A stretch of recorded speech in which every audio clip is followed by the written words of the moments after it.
प्रदेश Congress committee के महासचिव अशोक कुमार सैनी ने कहा है कि अलवर शहर में सफाई बदहाल है। इसके अलावा सड़कें बनने के कुछ समय बाद ही टूट जाती हैं। साथ ही गंदगी और मिट्टी धूल से वायु प्रदूषण बना हुआ है। सैनी ने कहा कि इसके बावजूद केंद्रीय वन मंत्री भूपेंद्र सिंह यादव ने अलवर को देश भर में साफ हवा के मामले में तीसरा पुरस्कार दिलवाया है, जबकि चारों तरफ प्रदूषित हवा मौजूद है।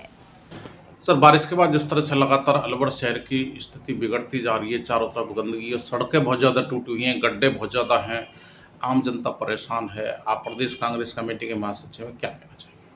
मैं आपके चैनल के माध्यम से यही बताना चाहूँगा कि अभी बारिश का टाइम चल रहा है, बारिश ख़त्म नहीं है, अभी सावन भादो चल रहा है, अभी बारिश का टाइम चल रहा है और इस अलवर की स्थिति इतनी ख़राब हो रही है कि ना तो सड़कें सही हैं, हमारे जो बड़े बड़े नाले हैं जो पूरे गंदगी से भरे हुए हैं, उनकी जो बारिश से पहले जो सफाई होनी चाहिए नगर निगम की तरफ से वो कुछ नहीं हुआ।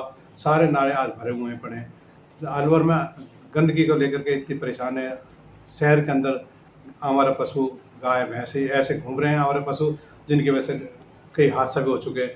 तो आज हमारे लोकल प्रशासन या सरकार इस बात पर कोई ध्यान नहीं दे रही और अलवर को नाम के प्रशासन के द्वारा, मंत्री के द्वारा यहाँ इनाम दी जा रही है कि अलवर सफाई के मामले में तीसरा नंबर पर आ जाए, लेकिन हमारे को लग नहीं रहा कि तीसरा नंबर पे क्या कि तीसरा नंबर पे भी अलवर का नंबर आ जाए। तो अलवर सफाई को लेकर, गंदगी को लेकर बहुत ज़्यादा गंदगी है। आम नागरिक, आम जनता इससे बहुत ज़्यादा परेशान है। सर, जिस तरह से अलवर की सड़कें हैं और सड़कें बनते ही उखड़ जाती हैं, कई कॉलोनियों की हों, चाहे मुख्य सड़कें हों, चाहे छोटी सड़कें हों, आपको लगता है कि सड़कों में गुणवत्ता का ध्यान नहीं रखा जा रहा? बिल्कुल नहीं रखा जाता। अभी कुछ 4 दिन पहले एक अखबार में आया था, अलवर की सड़कों को दे रहे थे कि सड़कें इतनी बैठ रही है कि कोई आगे कोई गाड़ी लेके जा रहा था, उसकी गाड़ी बैठ गई, एक गाड़ी खड़ी हुई थी, खड़ी सड़क पे बैठ गई। तो इस तरह के गुणवत्ता को ध्यान नहीं दिया जा रहा। सड़क बनती जा रही है, पीछे से उभरती जा रही है। ये कोई प्रशासन कोई ध्यान नहीं दे रहा और ना ही ठेकेदारों को इस तरह से पाबंद किया जा रहा है कि वो पहले जो साल भर तक उसकी गारंटी हुआ करती थी, अब साल भर छोड़ा 15 दिन की कोई गारंटी, काम करके जाता है, पीछे ऊपर जाता है, पेमेंट लेके चल जाता है ठेकेदार। तो प्रशासन बिल्कुल ध्यान नहीं दे रहा, ना लोकल हमारे यहाँ से नेता है, मंत्री है, कोई ध्यान नहीं दे रहे। सड़कें हमारे गड्ढे पड़े हैं तो पड़े हैं, रोज़ हादसा हो रहे हैं, सड़कें बैठ रही है, पब्लिक परेशान हो रही है, प्रशासन का या सरकार का कोई ध्यान नहीं।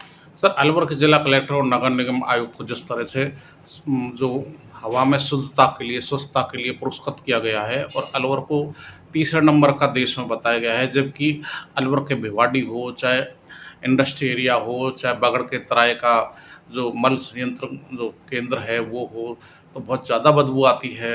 आपको लगता है कि जो पुरस्कार दिया गया है उसमें कहीं न कहीं जो अलवर की हवा है उसका सही तरीक़ा से सर्वेक्षण नहीं किया गया, सर्वे नहीं किया गया?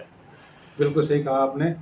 मैं पुनः निवेदन कर रहा हूँ कि जो हमारे केंद्रीय मंत्री या राजस्थान के मंत्री द्वारा जो प्रशासन को या डिपार्टमेंट के अधिकारियों को जो पुरस्कृत किया जा रहा है कि अलवर सफाई के मामले में, गंदगी के मामले में बिल्कुल साफ़ सुथरा है। अलवर देश में तीसरे नंबर पर सफाई के मामले में इन्होंने गिनाया है। लेकिन आप आम जनता से पूछो ना, आप मीडिया वालों, आप आम जनता से जाकर के पूछो कि आप अलवर शहर में रहते हैं, आपने देखा होगा कि कोई भी नाला ऐसा नहीं है जो गंदगी से पूरे भरे हुए। पहले कांग्रेस की सरकार थी, आपने अलवर शहर में सब्जी मंडी वाला नाला है, बच्चों का हॉस्पिटल है,